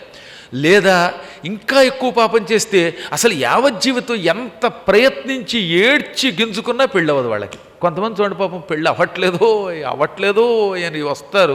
వాళ్ళకి ఎన్ని మంత్రములు చెప్పి ఎన్ని ప్రదక్షిణలు చేయమన్నా వివాహాలు అవ్వవు. ఆడకి అవ్వవు, మగకి అవ్వవు పాపం. దీనికి గల కారణం పూర్వజన్మలో చేసిన మహాపాపముల వల్ల నాభిస్థానము నుండి ప్రాణం పోవుట. అందువల్ల అది కూడా దోషమే. ఇక ఆ తర్వాత కొంతమందికి గుండె ఆగి చచ్చిపోతారు. ఈ గుండెపోటు వల్ల చచ్చిపోయేవాళ్ళు కొంతకాలం నరకం, కొంతకాలం స్వర్గం, ఈ రెంటి మధ్యకి తిరిగి ఆ తర్వాత మళ్ళీ మానవ జన్మ ఎత్తుతారు. ఆ తరువాత మరికొంతమందికి ముక్కు రంధ్రాల్లోంచి ప్రాణం పోతుంది. అందుకే ముక్కులోంచి ఏదో ఒక శ్లేష్మం లాంటిదో చీమిడి లాంటిదో రావడమో లేక నెత్తురు రావడమో జరుగుతుంది. అందుకే ముక్కుల్లో ఏం చేస్తారు వెంటనే ఈ నెత్తురు రాకుండా అవేవో దూది పింజలు పెడతారు. దూదిని ముక్కుల్లో తురిమేస్తారు. అలా తురమకపోతే అందులోంచి ఇంకా ఏదో వచ్చేస్తున్నమాట రసి. ముక్కు రంధ్రాల్లోంచి ప్రాణం బయటికి రావడం ఉందే, ఇటువంటి వాళ్ళు అసిపత్ర వనము, దారుకా వనము, తప్త వాలుక నరకము. తప్త వాలుక అంటే వాలుక అంటే ఇసుక బాగా కాల్చి దాని మీద ఈడుస్తారు. ఆ నరకాలకి వెళ్ళి అక్కడ కొన్ని శిక్షలు అనుభవించాక భూలోకంలో మళ్ళీ జన్మిస్తారు. ఇది కూడా గొప్ప నరకం కాకపోయినా కొంత నయ్యం, పై వాటికంటే ఇది కొంచెం నయం అనమాట. స్టెప్ బై స్టెప్ ఆ నరకాల కంటే ఆ పాపాల కంటే కొంచెం తక్కువ పాపాలు అనమాట. మరికొంతమందికి కంటి రంధ్రములలో నుంచి ప్రాణం పోతుంది. అందుకే వాడు చచ్చిపోయేటప్పుడు అని కళ్ళు తెరిచిపోతాడు. ఇక కళ్ళు మీరు ఎంత గింజుకున్నా ముయ్యలేరు. ఈ కళ్ళు అలా బిగుసుకుపోతాయి అన్నమాట. అదొక భయంకరమైన మరణం. ఈ కంటి రంధ్రములు గుండా ప్రాణం పోయిన వాళ్ళు రాబోయే జన్మల్లో అయితే అంధులుగా కానీ లేదా కంటి రోగాలతో కానీ కళ్ళు సరిగ్గా కనిపించక కానీ అవేవో రకరకాల రోగాలతో పుడతారట. పుట్టి మహాబాధ పొందుతారు. అలా కొంతకాలం అయ్యాక ఎన్నో జన్మలయ్యాక ఆ పాపం నుంచి విముక్తి పొందుతారు. మరికొంతమంది అలా నోరు ఆవులించి ప్రాణం విడిచిపెట్టేస్తారు. అని నోరు తెరుస్తారు, టక్కన ప్రాణం బయటకు పోతుంది, నోట్లోంచి పోతున్నాడు ప్రాణం. ఇక ఆ నోరు ఎంత ముద్దామన్నా ముయ్యలేమండి, అలా ఉండిపోతుంది అంతే. బతికొండగా ఆయన నోరు మూయించలేకపోయింది ఆవిడ, ఇప్పుడు మూయించలేకపోయింది ఒక ఆవిడ, ఏడ్చింది ఒక ఆవిడ. భర్త పోయాక ఏడుస్తూ, బతుకున్న రోజుల్లో నోరు ముయ్యంటే నువ్వు మూసావు కాదు, ఇప్పుడు కూడా నన్ను సాధిస్తున్నావా, నోరు ముయ్యట్లేదా, అది కర్మ, ఏం చెబుతాం. కాబట్టి నోట్లోంచి కూడా ప్రాణం పోతుంది. వీళ్ళు వచ్చే జన్మల్లో మోగవాళ్ళుగా కానీ భయంకరమైన అపస్వరాలతో మాట్లాడేవాళ్ళు, లేక నత్తివాళ్ళు, కొంతమందికి నత్తి చీటికి మట్టికి వస్తుంది అలాంటి వాళ్ళు, లేదా నోటి పూతలు రోగాలతో ఎక్కువగా పుడతారు. ఇటువంటి వాళ్ళంతా పూర్వజన్మలో ఈ కంఠం నుంచి ప్రాణం బయటికి పోయిన వాళ్ళు అనమాట. వీటికి ప్రాయశ్చిత్తం అయ్యాక తిరిగి వాళ్ళు యథాస్థితికి వస్తారు. ఇవన్నీ కాకుండా బ్రహ్మరంధ్రము నుండి ప్రాణము విడిచిపెట్టే మహాత్ములు, వారు మహాయోగులు. ఇదిగో భీష్ముడు ఇలాంటి వాళ్ళంతా అలాంటి యోగులు అన్నమాట. అది కొద్దిమంది వల్లే అవుతుంది, మహాత్ముల వల్లే అవుతుంది, ఎవరు పెడితే వాళ్ళ వల్ల అవ్వదు. ఇప్పుడు ఇవన్నీ చెప్పి వ్యాసుడు ఏమన్నాడో తెలుసా, నాయనలారా, యోగులు యోగాభ్యాసంతో బ్రహ్మరంధ్రం నుంచి ప్రాణం విడిచిపెడతారు, రోగులు ఆయా స్థానాల నుంచి ప్రాణాలు విడిచిపెడతారు.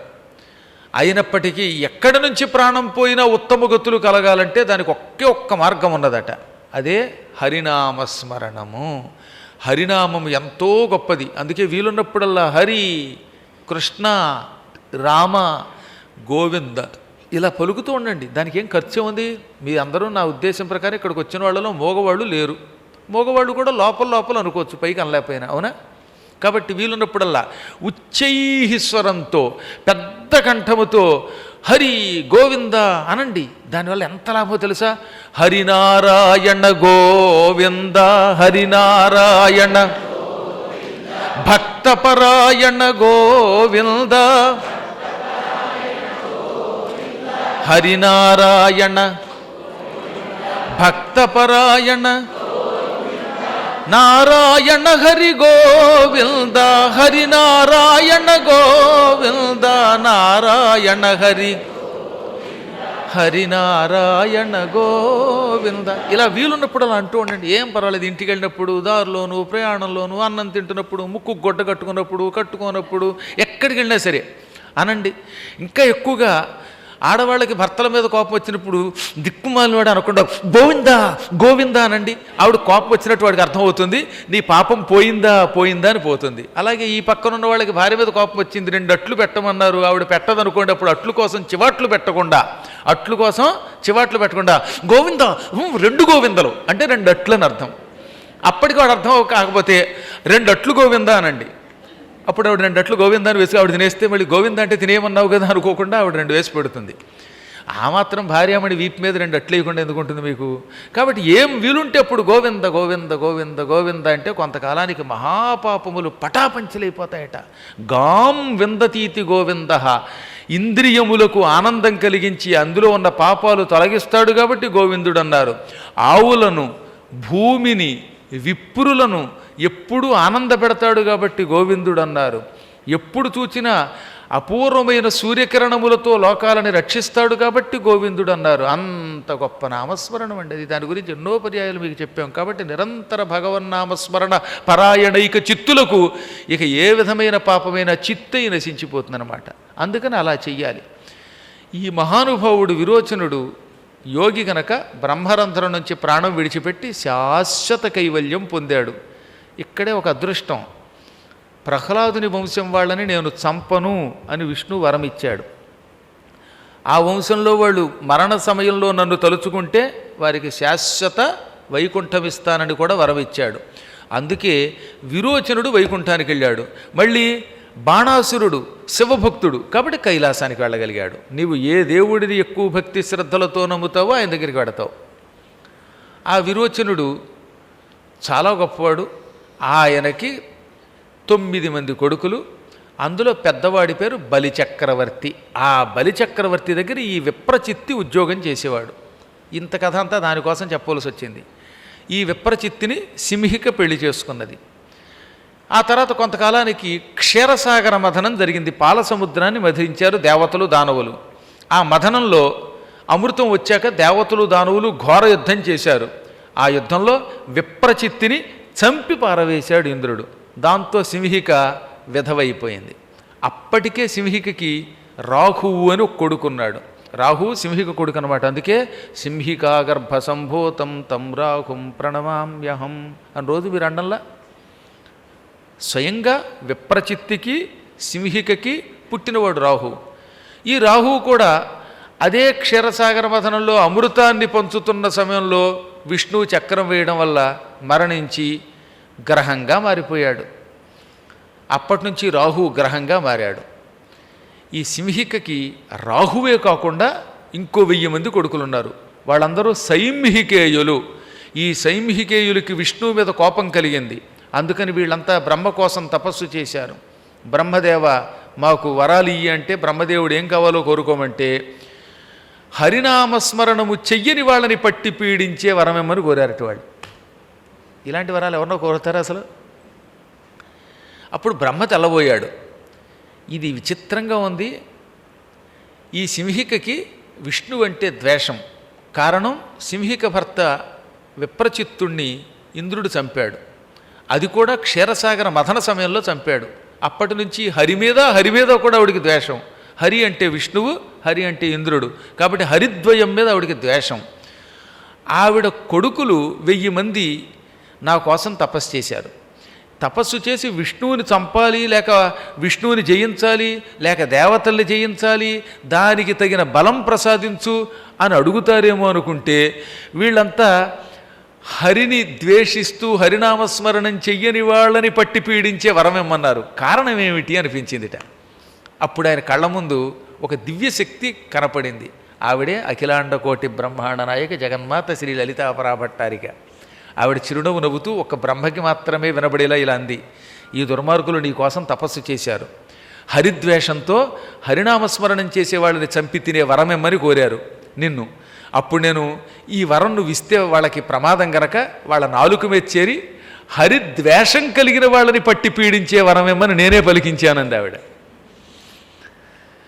ఓహో ఇదే రహస్యం అనుకుని తథాస్తు, ఎక్కడ హరినామస్మరణం ఉండదో అక్కడికి వెళ్ళి వాళ్ళని పట్టుకోండి, హరిద్వేషంతో ఉన్న వాళ్ళని పట్టుకోండి, హరి గోవింద అన్నటువంటి వాళ్ళ అన్నంలో మీరు వాలి వాళ్ళ చేత రాక్షస భోజనం చేయించండి అని వరం ఇచ్చాడు. అప్పటి నుంచి ఈ సైంహికేయులు ఎక్కడ హరినామస్మరణం జరగదా అని వెతకడం మొదలెట్టారట. అప్పటి నుంచి కలియుగాంతం వరకు వాళ్ళు తిరుగుతూనే ఉన్నారు. వాళ్ళు పగలు రాత్రి ఈ రెండింటి యొక్క సంధికాలములలో అనగా ప్రాతఃసంధ్య సాయం సంధ్య ఈ 2 సంధ్యాకాలాల్లో ప్రపంచమంతా తిరుగుతారు. సంధ్యాకాలంలో ఎవరైనా హరి అనకపోతే గోవింద అనకపోతే వాళ్ళని వీళ్ళు పట్టుకుంటారు. పట్టుకుంటే ఏమవుతుందట, వాళ్ళకి దారిద్ర్యం కానీ అనారోగ్యం కానీ కుటుంబాల్లో అశాంతులు కానీ రావడం మొదలెడతాయి. అందుకే సంధ్యా సమయంలో ఏం చేస్తారన్నమాట, సంధ్యావందనం పేరుతో ఓం కేశవాయ స్వాహ, నారాయణాయ స్వాహ, మాధవాయ స్వాహ అని 3 సార్లు గోవిందుడిని తలుచుకుంటారు. ఆ తర్వాత గోవింద విష్ణు మధుసూదన అని హరిస్మరణ చేయగానే ఓహో వీళ్ళు గోవింద స్మరణము చేశారు కనుక వీళ్ళని పట్టుకోకూడదు అనుకుంటారట వాళ్ళు. అలా చేయకపోతే వాళ్ళు పట్టుకుంటారు. ఇక పట్టుకుంటే కుటుంబానికి అశాంతి. అందుకని ఉభయ సంధ్యల్లోనూ కూడా హరిస్మరణ చెయ్యాలి. లేదా చటుల వాలాభీల సైంహికేయులు పట్టి పీడించదరు వారి. ఎంత గొప్ప పద్యం అండి. మంచి తోకలతో భయంకరమైన సింహం వంటి ముఖాలు కలిగిన ఈ సైంహికేయులు, సింహిక యొక్క 1000 మంది కొడుకులు హరినామస్మరణం చెయ్యని వాళ్ళ మీద వాలి వాళ్ళని రకరకాలైన పాపాలకి గురి చేసి కష్టాల పాలు చేసి పీడిస్తారు. అందుకే కలియుగంలో మరి ముఖ్యంగా కలియుగంలో అన్నమాట హరినామస్మరణం వీలున్నప్పుడల్లా చేయవలసిందే. ఎంత గొప్ప కథ ఇది. ఇటువంటి కథలు పిల్లలకు వినిపించండి. అందుకని హరి హరి అనాలి, లేకపోతే వాళ్ళు పట్టుకుంటారు. పట్టుకుంటే ఏమవుతుందో ఇప్పటికే మీరు చూస్తున్నారు. సంధ్యా సమయములలో హరినామస్మరణం చెయ్యని ఎన్నో కుటుంబములు ఈనాడు కూడా అశాంతి పాలవుతూనే ఉన్నాయి. పిచ్చి పిచ్చి పకోడీలు తింటూ మాంసం పకోడీలు తింటూ తాగి తందనాలు ఆడేవాళ్ళంతా ఏం సుఖపడుతున్నారు ఇళ్లలో. రాత్రి అయ్యేసరికి మొగుడు కొట్టేస్తాడు, ఆ మొగుడు దెబ్బలు తట్టుకోలేదు, అప్పులు పాలైపోతారు, అప్పులు తీర్చలేక ముప్పులు పాలై నానాయాతన పడి అనారోగ్యం పాలై ఎవరిని ఎవరు తిట్టుకుంటున్నారో తెలియకుండా చివరికి కృంగి కృషించి నశించిపోతున్నారు. కాబట్టే వీలున్నప్పుడల్లా హరినామస్మరణం చెయ్యాలి. ఈ విధంగా సైంహికేయులు హరినామస్మరణం చేయని వాళ్ళు పట్టుకున్నారట. అప్పుడు అనుమానం వచ్చింది సింహికకి. కొడుకుల్ని పిలిచింది, పుత్రులారా, హరిద్వేషంతో వరాలు అడుగుతారేమో అనుకుంటే హరిని విద్వేషించేవాళ్ళు, హరినామస్మరణం చెయ్యని వాళ్ళు, వాళ్ళని మేము పట్టుకోవాలని వరం అడిగారు ఏమిటంటే, అదేంటోనమ్మా మా నాలిక వశం తప్పింది, మేము ఇలా కోరాం, మళ్ళీ వెనక్కి వెళ్ళి తపస్సు చేసి బ్రహ్మని మెప్పించే ఓపిక లేదు మాకు అన్నారట. అప్పుడు అక్కడికి కశ్యప ప్రజాపతి వచ్చాడు. ఓ పిచ్చిదానా, ఓ సింహిక, ఓ మనవరాలా, ఎప్పటికీ నీకు ఇంకా జ్ఞానోదయం కాలేదా? వాళ్ళ పూర్వజన్మ సుకృతం వల్ల అమ్మవారు వాళ్ళ నాలుక మీద చేరింది, అందుకే వాళ్ళ చేత మంచి వరం కోరేలా చేసింది. ఆ మంచి వరం వల్ల వాళ్ళు తరించి 10 మందిని తరింపజేస్తున్నారు. ఇంకా వాళ్ళని పాడు చెయ్యకు, పిచ్చి పని చేస్తే భవిష్యత్తులో నీకు చాలా ముప్పులు వస్తాయి అనగా, ఎన్ని చెప్పినా తాతయ్య నాకు హరి అంటే కోపం, ఎప్పటికైనా హరి మీద నేను పగ తీర్చుకోవాలి అంది. అప్పుడు ఆయన అన్నాడు, నువ్వు పదే పదే హరిద్వేషం హరిద్వేషం అంటూ పలుకుతున్నావు గనక భవిష్యత్తులో నువ్వు లంకానగరానికి వెడుతున్న ఒక హరీశ్వరుడి చేతిలో చచ్చిపోదువుగాక అని శపించాడు. ఆ తర్వాత ఈ సింహిక దక్షిణ సముద్రంలో లంకానగరంలో సముద్రంలో ఉండి ఛాయాగ్రాహిణి అయి పైన వెళ్ళే వాటిని పట్టుకునేది. కశ్యపుడు ఇచ్చిన శాపం వల్లే ఆంజనేయ స్వామి వారు లంకానగరానికి ఎగురుతున్నప్పుడు ఆయన పట్టుకుంది. ఆయన దాని కడుపులో దూరాడు, చీల్చి చెండాడాడు. హరిద్వేషం వల్ల హరి చేతిలోనే చచ్చిపోయింది. హరి అంటే కోతి అని కూడా అర్థం. వానరేశ్వరుడి చేతిలో మరణించింది. ఇప్పుడు ఈ కథ శ్రద్ధతో విన్నటువంటి వాళ్ళు ఇంద్రియ నిగ్రహంతో హరినామస్మరణ చేసి బాగుపడతారని కూడా ఈ పురాణంలో ఫలశ్రుతి చెప్పారు. కొన్ని కథలకి ప్రత్యేకంగా ఫలశ్రుతి ఉంటుంది. చాలా గొప్ప కథలండి ఇవి. ఏదో పైకి పైకి కథల్లా కనపడతాయి, కానీ భగవతి ఎవరి చేత ఏ ఏ గొప్ప పనులు చేయిస్తున్నదో, ఏ నామస్మరణము వల్ల ఏ లాభములో ఇందులో చెప్పారు. సులభోపాయాలు ఇవన్నీ. ఈ కలియుగంలో మానవులు తేలికగా బాగుపడడానికి, తరించడానికి ఈ కథల కంటే గొప్ప సాధనములు లేవట. అంటే ఈ కథలు శ్రద్ధగా వింటే బాగుపడతారు, ఇందులో ఉన్న హరినామస్మరణ చేసుకుంటే బాగుపడతారు, వాళ్ళ మనస్సులు సరైన మార్గంలో కడతాయి. దానివల్ల వాళ్ళు కలిప్రభావం నుంచి విముక్తి పొందుతారు. తదనంతరం ఇలా ఎప్పటికప్పుడు తన వంశస్థులంతా నాశనం అయిపోతూ ఉంటే దితికి బాధ కలిగింది. వెంటనే భర్త దగ్గరికి వెళ్ళింది. ఆయన పాదాలు పట్టుకుంది. ఏమండి, మీకు ఎంతసేపు అక్క మీదే ఎక్కువ పక్షపాతంలో ఉంది, నన్ను సరిగ్గా పట్టించుకోవడం లేదు, లేకపోతే అదితికి ఉత్తమ సంతానం కలగడం ఏమిటి, వాళ్ళంతా స్వర్గాన్ని పరిపాలన చేస్తూ సుఖంగా బ్రతకడం ఏమిటి, దేవతలు అవ్వడం ఏమిటి, నా కొడుకులేమో దేవతల వల్ల విష్ణువు వల్ల మరణించడం ఏమిటి, ఇది నాకు మీరు చేస్తున్న అన్యాయం. ఈసారి దేవతల వల్ల మృత్యువు లేని ఒక కొడుకుని ప్రసాదించండి. వాడు అవసరమైతే దేవతల్ని చీల్చి చెండాడగలిగి ఉండాలి. ఒక మహాత్ముడు, దేవతల చేతిలో మృత్యువు లేనివాడు నాకు కొడుగ్గా కావాలి. హిరణ్యాక్షుడు హిరణ్యకశిపుడు మరణించారు. ఆ వంశంలో పుట్టిన ప్రహ్లాదుడు చూస్తే హరి అంటూ వెళ్ళిపోయాడు. ఏదో గొప్పవాడు అనుకున్న విరోచనుడేమో దేవతల వంచన వల్ల మరణించాడు. ఇక ఈ హిరణ్యాక్షుడి కూతుళ్లలో ఒకతి అయిన సింహికేమో అదొక రకంగా భ్రష్టమైపోయింది. అల్లుడు విప్రచిత్తి నశించిపోయాడు. ఇలా ఎక్కడికక్కడ మా వంశస్థులంతా కూలిపోతున్నారు. ఈసారి అలా కూలిపోనటువంటి మహాపరాక్రమవంతుడైన వీరుడొకడు నాకు కొడుగ్గా పుట్టాలి అనగా, అయితే ఓ పని చెయ్యి, 1000 సంవత్సరముల పాటు నేను చెప్పిన నియమములు పాటిస్తే నీ కడుపులో ఒక గొప్ప పిండం తయారై దేవతల వల్ల గండం లేకుండా ఉంటాడు. ఇప్పుడే నేను నీకు నా మహిమతో గర్భం ప్రసాదిస్తున్నాను అని తన చేతితో ఆమె బొజ్జ నిమిరాడు. వెంటనే ఆవిడ గర్భవతి అయిపోయింది. ఈ గర్భం 1000 ఏళ్ళు ఉంటుంది, ఒకరోజు 2 రోజులు కాదు. సాధారణంగా గర్భవతి అయిన స్త్రీ 9 నెలలు అయ్యాక 10వ మాసంలో పిల్లలకి అంటుంది. కనకపోతే డాక్టర్లు పసుక్కును కోసేసి సిజేరియన్తో లాగేస్తారు బయటికి. కానీ ఈవిడ కడుపు అలా కాదట. 1000 సంవత్సరముల పాటు ఈ శిశువు గర్భంలో ఉంటాడు. ఈ 1000 ఏళ్ళు నువ్వు నియమబద్ధంగా జీవించాలి. సంధ్యా సమయంలో నిద్రపోకూడదు, జుట్టు విరబోసుకోకూడదు. జుట్టు విరబోసుకున్న స్త్రీల పిల్లలు పిశాచాలు లాంటి వాళ్ళు పుడతారు, తల్లిదండ్రులు పీడిస్తారు, ప్రేమ పెళ్ళిళ్ళు చేసుకుంటారు, ఆత్మహత్యలు చేసుకుంటారట. అందుకని గర్భవతులు జుట్టు విరబోసుకోకూడదు అని వ్యాసుడు చెప్పాడు. సుమి, నేను చెప్పలే, నా మీద పడకండి. ఇదంతా వ్యాసుని యొక్క వాక్కు. వ్యాసుడు ఏం చెబితే చెబుతున్నాను నేను. ఆ తర్వాత ఏమోయ్ ఇలా అన్నావా అని కామెంట్ పెట్టినా నాకు సంబంధం లేదు. కామెంట్స్ అన్నీ వ్యాసుడికి పెట్టేయండి. వ్యాసుడు మీకు కనపడితే ఆయన అడగండి. ఎందుకంటే ఆయన మహాత్ముడు కనుక ఎవరి వల్ల ఏ పనులు చేయించాలో తెలుసు కనుక ఆయన చెప్పాడు ఆ విషయం.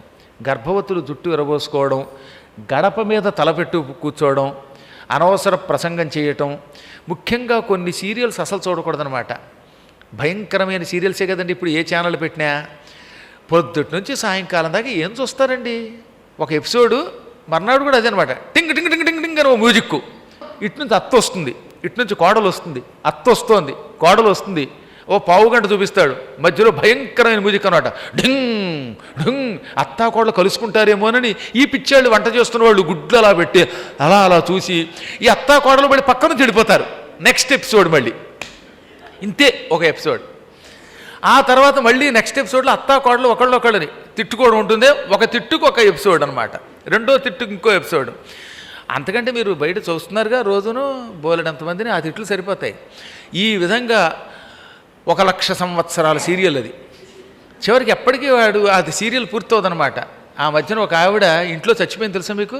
నల్లకుంటలో ఒక ఇంట్లోంచి దుర్వాసన వచ్చింది. ఏమిటని చూస్తే ఇంట్లో ఒక్క ఆవిడే ఉందిట, భర్త లేడు. ఆవిడ సాధారణంగా బయటికి రాదట. ఆవిడ కుర్చీలో చచ్చిపోయి ఎముకలు కూడా అయిపోయి కుళ్ళిపోతుంది శరీరం. ఎవడో చూసేవాళ్ళు లేడు. ఎలాగా? ఎదురుగుండా చేతులు రిమోట్ పెట్టుకుని సీరియల్ చూస్తూ చచ్చిపోయిందనమాట. ఆ సీరియల్లో అనమాట అత్తా కోడలు, అది ఎపిసోడ్ ఏమైందో తెలియక కంగారులో గుండిపోతూ చచ్చిపోయింది. అత్తని కోడలు కొడుతుందా, కోడలు అత్తని చంపిస్తుందా అని సస్పెన్స్ ఇటది. అందుకని అఖిల నిఖిలని చంపుతుందా, నిఖిల అఖిలని చంపుతుందా, నెక్స్ట్ ఎపిసోడ్లో చూడండి అనే అడ్వర్టైజ్మెంట్ చూస్తూ గుండెకి తెచ్చిపోయింది. అఖిల ప్రాణాలు ఎగిరిపోయాయి. ఇప్పుడు ఆవిడ అఖిలాండ కోటి బ్రహ్మాండ నాయకుడిని తెలుసుకోకుండా అఖిల నరకాల్లో అనుభవిస్తోంది యాతన. ఎందుకు చెప్పండి? ఇది అలా చచ్చిపోయి నిజంగా ఈ తలుపులు బద్దలు కొట్టి చూస్తే సీరియల్ చూస్తూ చచ్చిపోయింది ఆవిడ. కేవలం డాక్టర్లు చూసి సీరియల్ చూస్తున్నప్పుడు టెన్షన్ వల్ల గుండె ఆగిపోయి చచ్చిపోయిందని చెప్పారు. అంతకంటే గుండె ఆగి చచ్చిపోవాలని కోరికగా ఉంటే సీరియల్ చూసి చచ్చిపోకండి. అత్తా కోడలు కావాలంటే చీపురు కట్టతో ఒకళ్ళు కొట్టు చచ్చిపోండి, గొడవ వదిలిపోతుంది. అంతేగాని ఈ దరిద్రం ఏంటండి మనకి? హాయిగా భగవత్ కథలు వినండి. 2 గంటల సేపు లైవ్ ఇస్తున్నారు కదా, ఆనందంగా కథ విని ఇతరులకి చెప్పండి, తరిస్తారు. అసలు ఇంతకంటే సస్పెన్స్ కథలు ఎక్కడ ఉంటాయండి? వాళ్ళ మొహం ఏ సస్పెన్స్ థ్రిల్లరు దీని ముందు బలాదూరు తెలుసా? అవేమున్నాయి వాడి మొహం? ఏమీ ఉండదు, అన్నీ అపవిత్రాలే. అందువల్ల గర్భవతులు అటువంటివి చూడరాదు, చూడకూడనివి చూడరాదు, తినకూడనివి తినరాదు. ముఖ్యంగా ఉల్లిపాయ ఎక్కువ తినకూడదు గర్భవతులు. మాంసాహారం తింటే పిల్లలు బిన్లాడెన్లై పుడతారు, హింసలు చేస్తారు, భయంకరమైన సంస్థల్లో చేరిపోతారు, టెర్రరిస్టులు అవుతారు. అందుకని ఆ కాలంలో సాత్విక ఆహారం తీసుకోవాలి. పేలు గడప దగ్గర కుక్కకూడదు, ఇన్నాళ్ళకి అప్పుడే కుక్కుకోవాలా. ఆ తర్వాత ఇలా కొన్ని నియమాలు చెప్పాడు అనుకోండి, అవన్నీ ఇప్పుడు చెప్తే మీకు తెల్లారిపోతుంది. చాలా నియమాలు చెబుతారు మేము పురాణాల్లో, అందులో కొంతవరకే మీకు చెబుతున్నా. కొంత వింటేనే ఎంత ఉందంటే మొత్తం చెబితే ఏమవుతుందో ఆలోచించండి. నీవు ఈ విధంగా నియమబద్ధంగా ఉండు. ఇంకా అన్నిటికంటే ముఖ్య సూచన ఏమిటో తెలిసిన, మూత్ర విసర్జనకి వెళ్ళాక కాళ్ళు కడుక్కోకుండా పడుకోవద్దు. పగలు పడుకోవద్దు, మూత్ర విసర్జనకి వెడితే కాళ్ళు కడుక్కోవాలి. బాత్రూమ్కి వెడితే కంపల్సరీ కాళ్ళు కడుక్కోవడం. మల విసర్జనకు వెడితే స్నానం చేయాలి. ఇప్పుడు నన్ను ఈ మధ్యన అలాంటి ఒక కుర్రాడు ఒక ప్రశ్న వేశాడు. గురువుగారు, ఏదో ఒకసారి మల విసర్జనకి వెళ్ళి వస్తే స్నానం చేస్తాం అనుకోండి, కానీ నాకు ఈ మధ్యన ప్రమోషన్స్ పట్టుకున్నాయి, అలా 5 నిమిషాలకో 10 నిమిషాలకో 5-6 సార్లు పెడుతున్నాను, ఇలా వెళ్ళినప్పుడల్లా ఎక్కడ స్నానం చేస్తానంటే అప్పుడు ఏమన్నారు, మర్త్యునకు నిజేచ్ఛ చేయనగు రోగము పొందిన ఎప్పుడప్పనుల్. రోగం పొందినప్పుడు 100 సార్లు స్నానం అక్కర్లా. నువ్వు బాత్రూంలోనే కాపురం పెట్టే కర్మ వచ్చిందనుకో 5 నిమిషాలకోసారి, అప్పుడు స్నానం చేయక్కర్లా. అప్పుడు కొంచెం విభూతి పెట్టుకుంటే వాడు స్నానం చేసిన పుణ్యం పొందుతాడు. దానికి భస్మస్నానం అని పేరు. పదే అనారోగ్యంతో బాత్రూమ్కి వెళ్ళేవాడు తెల్లవారులు కాళ్ళు కడుక్కోలేడు కదా. ఆరోగ్యవంతులు నాబోటి వాడికి ఆ నియమం చెప్పారన్నమాట. షుగర్ పేషెంట్లు ఉంటారు పాపం, వాళ్ళ కర్మవాళ్ళ యోగం వల్ల వయస్సులో ఉన్నప్పుడు పొగరు, వార్ధక్యంలో షుగరును. దానివల్ల 5 నిమిషాలకోసారి బాత్రూమ్కి వెళ్ళాలి. అస్తమానం కాళ్ళు కడుక్కుంటే కాళ్ళు పుళ్ళు అయిపోతాయట, అది ఇంకా డేంజర్ అట. అలాంటి వాళ్ళకి కేవలం ఇంత విభూతి పెట్టుకుంటే చాలు, చీటికి మాటికి కాళ్ళు కడుక్కోకర్లా. అందుకే మార్కండేయ పురాణంలోనూ ఈ పురాణంలోనూ బ్రహ్మ వైవర్త పురాణంలో కూడా రోగము పొందిన వానికి ఈ నియమములు వర్తించవు. ఎవరెవరికి? చిన్నపిల్లలకి, 10 ఏళ్ల లోపున్న పిల్లలకి ఈ నియమాలు పెద్దగా అక్కర్లా. బాగా ముసలి వాళ్ళకి, రోగులకు ఈ నియమములు అక్కర్లా. ఏదో పూర్వకాలంలో గర్భవతులు కూడా ఆరోగ్యంగానే ఉండేవారు కనుక ఇన్నిసార్లు తిరగవలసిన అవసరం లేదు కనుక వాళ్ళకి ఈ నియమం పెట్టాడనమాట ఆయన. కాబట్టి నువ్వు మూత్ర విసర్జనకు పెడితే కాళ్ళు కడుక్కోకుండా శయనించకు, కూర్చోకు, అశుచిగా ఉండకు, మల విసర్జనకు పెడితే స్నానం చేయి సుమా. ఈ నియమములు పాటిస్తూ ఉంటే నీకు 1000 ఏళ్ల తర్వాత ఒక మహాత్ముడైన కొడుకు పుడతాడు. ఈ నియమములలో ఒక్క నియమమును నీవు ఉల్లంఘించినా పుట్టేవాడికి కొన్ని గండములు వస్తాయి, జాగ్రత్త అనగా అలాగేనండి అన్నది. ఆ రోజు నుంచి జాగ్రత్తగా నియమాలు పాటిస్తూ జీవించింది దితి. ఆహారం శుచిగా ఉండేది, ప్రవర్తన శుచిగా ఉండేది. వీలున్నప్పుడల్లా ఆవిడ శివనామస్మరణం చేసుకునేది. ఈలోపు ఈ విషయం ఇంద్రుడికి తెలిసింది. ఓరి దేవుడో, మా పిన్ని గారు దితిగారు గర్భవతి అయ్యారు, రేపో మాపో కొడుకు పుడతాడు. ఈ దితి కొడుకులు దైత్యులు ఎప్పుడూ మా ప్రాణం తీస్తూనే ఉంటారు, మాతో యుద్ధానికి వస్తూనే ఉంటారు. అసలే దితి చాలా శక్తివంతురాలు, ఆవిడ కొడుకులు ఇంకా శక్తివంతులు. కాబట్టి వీడు పుడితే నాకు గండం, కాబట్టి ఆ గండం రాకుండా కడుపులో ఉన్న పిండాన్ని చంపేస్తే ఇక భవిష్యత్తులో నాకు గండం ఉండదు అనుకున్నాడు ఈయన. కానీ కడుపులో పిండాన్ని చంపడం ఎలాగా? ఆవిడ నియమనిష్టలతో ఉంది. నియమనిష్టలతో ఉంటే కడుపులో ఉన్న పిండాన్ని ఏమీ చేయలేడు. ఎప్పుడన్నా నియమం తప్పితే అప్పుడు ఆ పిండాన్ని చంపచ్చు. చంపాలంటే తాను ఆవిడ దగ్గరే ఉండాలి. ఇంత ఆలోచన చేసి ఇంద్రుడు ఒక రోజున ఇంత విభూతి పూసుకుని చక్కని పట్టు వస్త్రాలు కట్టుకుని మంచి కండువా వేసుకుని ఆవిడ దగ్గరకు వచ్చాడు. పట్టు వస్త్రాలు వేసుకుంటే ఒక బాధ, వేసుకోకపోతే ఒక బాధ ప్రజలతోటి. భక్తుడు పట్టు వస్త్రాలు కట్టుకోవచ్చు, ధర్మం తప్పకుండా కట్టుకోవచ్చు. ఈ మనుషులండి ఈ మధ్యకాలంలో పిచ్చాళ్ళు తయారయ్యారు. ఇప్పుడు లాల్చి ఓ పట్టు లాల్చి వేసుకుంటే వీడు పురాణం చెబుతాడా, పట్టు లాల్చి కట్టుకుని ఇంత ఖరీదైన డ్రెస్తో పురాణం చెబుతాడా అని కామెంట్ పెడతాడనమాట. ఒకవేళ పట్టు లాల్చి తీసేసి అనుకోండి, కుళ్ళు లాల్చి వేసుకున్నాను అనుకో, అప్పుడు కనీసం పట్టు లాల్చి కూడా లేదు, పట్టు వస్త్రాలు కట్టుకుని పురాణం చెప్పాలని కూడా తెలియదు, కుళ్ళు లాల్చి వేసుకున్నాడా అని కామెంట్ పెడతాడు. ఉంగరం పెట్టుకున్నాను అనుకోండి, చేతికి ఉంగరం మీద ఎంత వ్యామోహమో అంటాడు. ఉంగరం తీసేస్తే కనీసం ఉంగరం కూడా లేకుండా పురాణం చెప్పడం ఏమిటండి అంటాడు మళ్ళీ వాడే. కండువా వేసుకోకపోతే వేసుకోలేదంటాడు, వేసుకుంటే వేసుకున్నాడు అంటారు. కొత్త బట్ట కడితే కొత్త బట్ట అంటాడు, పాత బట్ట అయితే పాత అంటాడు. ఈ దౌర్భాగ్యులకి మీరు స్పందించడం ఏంటి అసలు? అందువల్ల ఇవేం కామెంట్లను పట్టించుకోకండి. ఇంద్రుడు మనకి ఎప్పుడో చెప్పాడు, పెద్దలను సేవించడానికి వెళ్ళేటప్పుడు నీ దగ్గర ఉంటే పట్టు వస్త్రాలు కట్టుకుని వెళ్ళు, దేవాలయానికి వెళ్ళేటప్పుడు ఉంటే పట్టు వస్త్రాలు కట్టుకు వెళ్ళు, తల్లి తండ్రి అన్న తర్వాత గురువుగారు దైవం ఈ ప్రాంతములకు వెళ్ళేటప్పుడు పట్టుబట్టలు కట్టుకుని శుచిగా వెళ్ళాలి. పూర్వకాలంలో అలా వెళ్ళేవారు. అప్పుడు అందరికీ మంచి పట్టు వస్త్రాలు ఉండేవి. అందులో కొంతమంది విష్ణు భక్తులైతే పట్టు వస్త్రాలతో పాటు పీతాంబరాలు కూడా కట్టుకునేవారు. పీత అంటే పసుపు అనమాట. పసుపు రంగులో ఉన్నటువంటి బట్టలు కట్టుకునేవారు విష్ణువు పీతాంబరధారి గనక. ఇలా నియమాలతో వెళ్ళేవారు.